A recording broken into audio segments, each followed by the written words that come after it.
ये बात हमने सुनी होगी, ये गीत हमने सुना होगा कि खौफ ना खा, ना घबरा, मैं यहोवा यीरे हूँ, मैं मुहैया करूँगा। इंतज़ाम करने वाला परमेश्वर है हमारा, मुहैया करने वाला। परमेश्वर ने अब्राहम के लिए उपाय किया था पहाड़ पर। परमेश्वर आपके लिए उपाय करेगा, मेरे लिए उपाय करेगा। उसने रास्ते खोले अपने लोगों के, वो रास्ते खोलेगा। आपको लग रहा है कुछ समझ में नहीं आ रहा है, आप चल रहे हो कुछ नज़र नहीं आ रहा है, करें तो क्या करें, यहाँ से रास्ते बंद है, वहाँ से रास्ते बंद है, कैसा भी लग रहा है। लेकिन प्रभु का वचन कहता है जहाँ मार्ग नहीं है ना, वहाँ मार्ग बना देगा।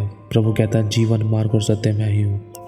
जो कोई परमेश्वर की ओर ताकता है वो कभी शर्मिंदा नहीं होता। लेकिन प्रभु कुछ सिखा रहा है। अगर आपको लग रहा है आपकी ज़िंदगी के अंदर किसी भी प्रकार से आपकी ज़िंदगी में कुछ भी अच्छा नहीं हो पा रहा था, ये कोई रास्ते नहीं खुल रहे, बंदिशें महसूस हो रही थी, सीमाएं महसूस हो रही थी, लेकिन खुदा कहता है मैं यहोवा यारी हूँ, मैं इंतज़ाम करूँगा, मैं मार्ग बनाऊँगा, मैं उठाऊँगा, मैं मजबूत करूँगा, मैं ब्लेस करूँगा। कुछ भी समझ नहीं आ रहा है, कहाँ जाना है, कैसे करना है, किस तरीके से करना है, कब करना है और कैसे अरेंजमेंट्स होंगे, कैसे रास्ते खुलेंगे, कैसे घर की परिस्थितियाँ अच्छी होंगी, कैसे हमारी परेशानियाँ ख़त्म होंगी, क्या हल निकलेगा, क्या करना चाहिए, क्या नहीं करना चाहिए। प्रभु कहता है मैं मुहैया करूँगा, मैं इंतज़ाम करूँगा, मैं मार्ग बनाऊँगा। जंगल में मैं एक मार्ग बनाऊँगा, निर्जल देश में मैं नदियाँ बहाऊँगा।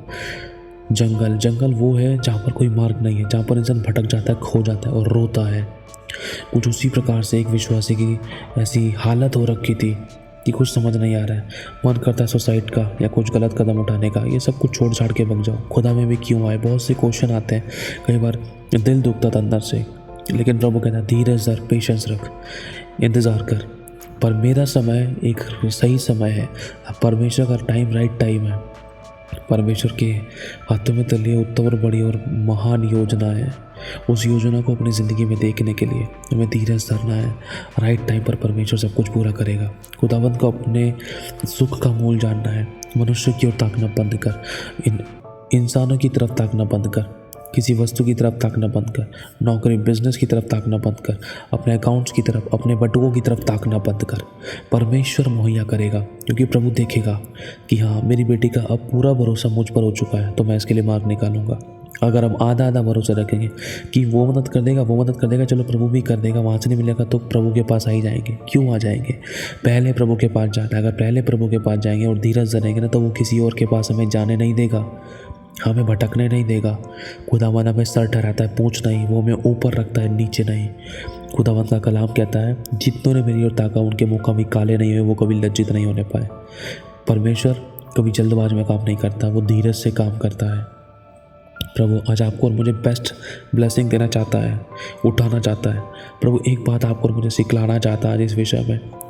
वो चाहता है कि हम छोटी से छोटी आज्ञाओं का पालन करें, क्योंकि बड़ी बड़ी आज्ञाओं का तो पालन कर रहे हैं कि आज दांत वैसे दे रहे हैं, चर्च जा रहे हैं, लेकिन छोटी छोटी बातों में नम्र नहीं रह पा रहे, दीन नहीं रह पा रहे, प्रेम नहीं कर पा रहे। झुंझलाना, कुड़कुड़ाना, दोष लगाना, बुराइयाँ करना, कमियाँ निकालना, ठट्टा करना, अनादर करना, गाली गलौज करना, या किसी को माफ़ ना करना, या दोष लगा देना, ये सब कमियाँ हमारे अंदर नहीं होनी चाहिए। परमेश्वर आपको और मुझे करेक्ट करना मांगता है, वो चाहता है, क्योंकि कुछ बहुत बड़ी बड़ी आशीषें, बरकतें, छुटकारा, चंगाई, उन्नति, तरक्की, बड़े लेवल पे जाना, बड़े बिजनेस, नौकरी, अर्निंग, सेविंग, वो सब कुछ बड़ा बड़ी बड़ी आशीषें, बड़ी तरक्की, उन्नति, बड़े आनंद, बड़ी महिमा की बातें कई बार परमेश्वर छोटी छोटी आज्ञाओं के साथ जोड़ कर रखता है। वो चाहता है मेरे बेटे, मेरी बेटी, तू इन छोटी छोटी आज्ञाओं का भी पालन कर। वो सिखाना चाहता है कि मेरे बच्चे, मेरी छोटी से छोटी आज्ञाएं भी और बड़ी से बड़ी आज्ञाएं भी सारी महत्वपूर्ण हैं। ये मत सोचो तुम बड़ी आज्ञा का पालन करोगे तो बड़ी आशीष पालोगे। कई बार बड़ी आशीषें छोटी आज्ञाओं का पालन करने में भी मिलती हैं। परमेश्वर हमारे मनों को जांचता है, वो हमारी इच्छाओं को देखता है। प्रभु कहता है जो तेरे मन में है, जो कुछ तेरे मन में आता है उसको मैं जानता हूँ। मैं मनों की तौल करता हूँ, मैं मनों को तौलता हूँ, परख लेता हूँ। जो कुछ तेरे मन में वैसा तू है, जैसा तू सोचता है वैसा तू है।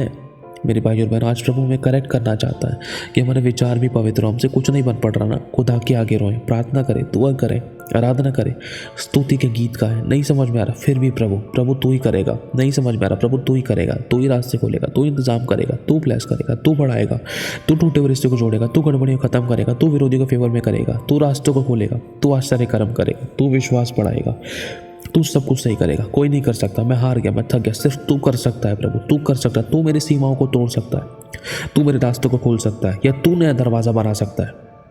प्रभु, तूने शद्रक मेशक अबेदनगो के लिए नया दरवाज़ा बनाया था आग के भट्टे में। तूने यशायाह के लिए, तूने यिर्मयाह के लिए, तूने अभिषिक्तों के लिए, बड़े बड़े दासों के सेवकों के लिए तूने नए नए बड़े बड़े रास्ते खोले खुदावन। तूने नूह को बचाने के लिए एक नया रास्ता बनाया था खुदावन। आज तू मेरी ज़िंदगी में भी मुझे उठाने बढ़ाने के लिए एक नया रास्ता बनाया, क्योंकि तूने कहा है खटखटाओगे तो खोला जाएगा। खुदा, आज मैं तेरा द्वार खटखटाता हूँ। प्रभु कहता है कि हे यहोवा को स्मरण करने वालों, तुम दिन रात चुप ना रहो, वरन उसकी दुहाई देते रहो। ना तुम चुप बैठो, ना परमेश्वर को चैन से बैठने दो। समझ रहे हो? प्रभु आपको मुझसे कहना चाह रहा है, हम दुनिया में ठोकर खाने के बाद खुदा के पास ना आए, वरन पहले खुदा के पास जाए। परमेश्वर में ठोकर ही नहीं खाने देगा, ये हकीकत है। जब सारे दरवाजे बंद हो जाते तब हम खुदा के पास आते हैं, लेकिन खुदा चाहता तू मेरे पास आ, मेरा द्वार खटखटा। किसी के द्वार पर तुझे खटखटाने की जरूरत नहीं पड़ेगी, वरन तू दूसरों को देने वाली बनेगी। लोग तेरे द्वार पर खटखटाएंगे, लोग आनेंगे, लोग समझने की कोशिश करेंगे इस बात को कि हाँ उसके पास चलते, उसे प्रार्थना कराते, अरे वो एडवाइस अच्छी देती है बहन, अरे वो सही समझाता है, अरे उससे कुछ हेल्प हो जाएगी, वो कुछ मदद कर देगा। समझ रहे हो? खुदा आपको और मुझे दृढ़ बनाना चाहता है, मूल और जड़ बनाना चाहता है, मूल बनाना चाहता है, मूल। मेरे भाई और बहनों, खुदा आपसे बहुत प्यार करता है। ध्यान रखना, परमेश्वर ने अब्राहम के लिए उपाय किया था। जैसा उससे खुदा ने कहा वो उसके अनुसार कर बैठा, वो चल पड़ा, निकल पड़ा। जब वो अपने बच्चे को लेकर जा रहा था तो बहुत से विचार उसके मन में आ रहे होंगे, अरे परमेश्वर ने मुझसे तो मेरी कीमती चीज़ मांग ली।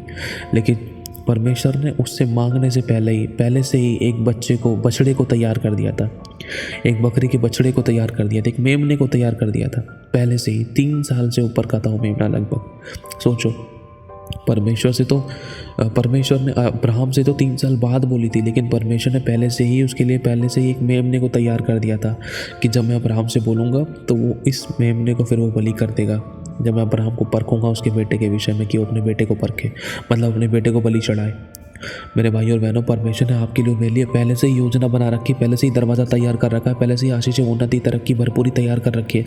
वो आपको और मुझे नहीं देगा तो किसको देगा? लेकिन कई बार प्रभु चाहता है कि हम धीरज धरें, हर परिस्थिति में उसका चुनाव करें, उसको पहला स्थान दें, उसकी बात को माने, चाहे कुछ भी हो जाए, चाहे अपने सताए, चाहे अपने दिल दुखाए, चाहे अपने छोड़ जाए। खुदा को नहीं छोड़ना है। रोना है तो खुदा के आगे रहो, भिलकना है तो खुदा के आगे बिल्कुल। खुदा हमारे आंसुओं की, खुदा हमारे आज्ञा पालन की केयर करता है। चाहे हम गलत भी थे, रो रहे हैं ना, उस गलत होने में, रोने में ना लोग सता सकते हैं, दुख दे सकते हैं, लेकिन हमारे गलत होने में भी परमेश्वर हमें सीने से लगाता है।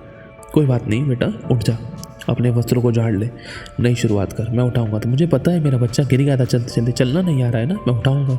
कई बार बाप अपने बच्चे को उठाता है क्योंकि बच्चा चल नहीं पा रहा था, चलते चलते गिर रहा था, पैर लड़खड़ा रहे थे। जैसे उसकी टांगों में बल आ जाता है बच्चे की, जैसे जैसे वो आगे चलता जाता है तो वो बड़ा होते जाता है, तो वो चलना सीख जाता है। मेरे भाई और बहनों, खुदा को पता है कि मेरे बेटा, मेरी बेटी किस परिस्थिति में है, नहीं चल पा रही है, नहीं विश्वास कर पा रही है, मन में ऐसे विचार है कि सुसाइड कर लो, सब खत्म कर दो, सब छोड़ छाड़ कर चला जाऊँ, सब छोड़ छाड़ के चली जाऊँ, या आत्महत्या कर लूँ, या मार लूँ, या मर जाऊँ। नहीं, ये रास्ता नहीं है। प्रभु को पता है कि तू गिर गई है, तू गिर गया है। उठ, अपने वस्त्रों को झाड़। रोना है तो खुदा के आगे रो, मांगना है तो खुदा से मांग। धीरज धर, जब तक वो ना दे उसकी बाट जोती रहे, इंतज़ार कर। हमने उसके लिए क्या किया? कभी कुछ नहीं किया, लेकिन ये टाइम है कि हम उसके लिए करें। उसको हमारा समय चाहिए, धीरज चाहिए। वो चाहती है, वो हमारा परमेश्वर चाहता है कि अपनी बेटा और बेटी से कि मेरी बेटी तू मेरी ओर ताक, मेरे बेटे तू मेरी ओर ताक, अपनी परिस्थिति में, अपनी समस्या में तू मुझको पुकार, धीरज धर। परमेश्वर की हमें सुनने के लिए धीरज धरना है, उसकी उपस्थिति में जाना है, उसकी बाट जोनी है। परमेश्वर उपाय करेगा। योजना उसने बनाई है, एक सही समय रखा है। हमें नज़र लग रहा है, हमें दिखाई दे रहा है कि प्रभु काम नहीं कर रहा, लेकिन प्रभु काम कर रहा है। हमें महसूस हो रहा है कि प्रभु काम नहीं कर रहा, सब बिगड़ा हुआ है, लेकिन प्रभु काम कर रहा है। हमें दिखाई दे रहा है कि प्रभु काम नहीं कर रहा, सारी परिस्थितियाँ बिगड़ी हुई, सब विरोध में थे, लेकिन प्रभु काम कर रहा है। परमेश्वर ने शाऊल को पौलुस बना दिया। परमेश्वर ने मूसा को इस्तेमाल करने के लिए, बड़े बड़े काम करने के लिए मूसा के द्वारा परमेश्वर ने फिरौन को, उस कठोर व्यक्ति को मूसा की ज़िंदगी में रखा था। लग रहा था प्रभु सारी परिस्थितियाँ बिगड़ी हुई हैं, प्रभु फिरौन तो इतना कठोर है, फिरौन तो इतना विरोध में है।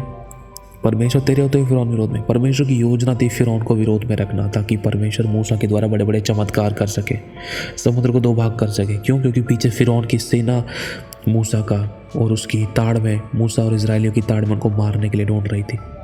परमेश्वर की योजना थी। अगर फिरौन और उसकी सेना मूसा और मूसा के लोगों के पीछे नहीं पड़ती तो समुद्र दो भाग नहीं हो पाता, चमत्कार होता ही नहीं। कई बार परमेश्वर कुछ लोगों को हमारी ज़िंदगी में रखता है ताकि हमें नंबर और 3 बनाए, ताकि हमें जान ले, ताकि हम उसके ग्रहण योग्य बन सके, ताकि हम उसके सामर्थ के कामों को देख सके, ताकि हम उसकी महिमा को भी देख सके। और बहुत सारे कारण होते हैं।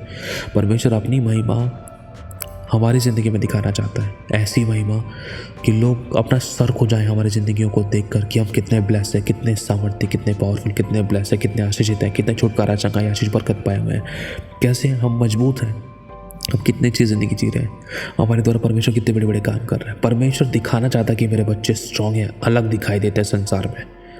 हालेलुया। तो अपने आप को प्रभु के हाथों में सौंपना है। परमेश्वर ने कुछ लोगों को हमारी ज़िंदगी में रखा है, वो भी परमेश्वर की योजना है। सब बातें मिलकर भलाई को उत्पन्न करेगी। तुझे लग रहा है कि दुर्भाग्य है, लेकिन प्रभु कह रहा है तू सौभाग्य होगा तेरा। चाहे घटी थी, लेकिन मैं देखता हूँ कि तेरी ज़िंदगी में बढ़ती होगी, बढ़ोतरी होगी। मैं जंगल में मार्ग बनाऊंगा, निर्जल देश में नदियाँ बहाऊंगा।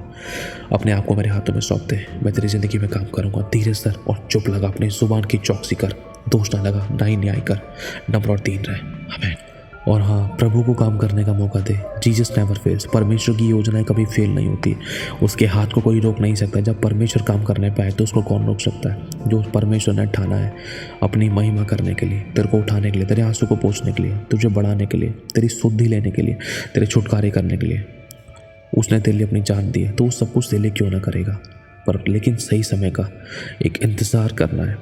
परमेश्वर का समय सही समय है। वो सही समय कब आएगा वो खुदा जानता है, लेकिन उसमें हमें आखिरी सांस तक विश्वास जो के बने रहना है। बस खुदा को अपनी ज़िंदगी में काम करने दे। प्रभु तुझे आशीष दे।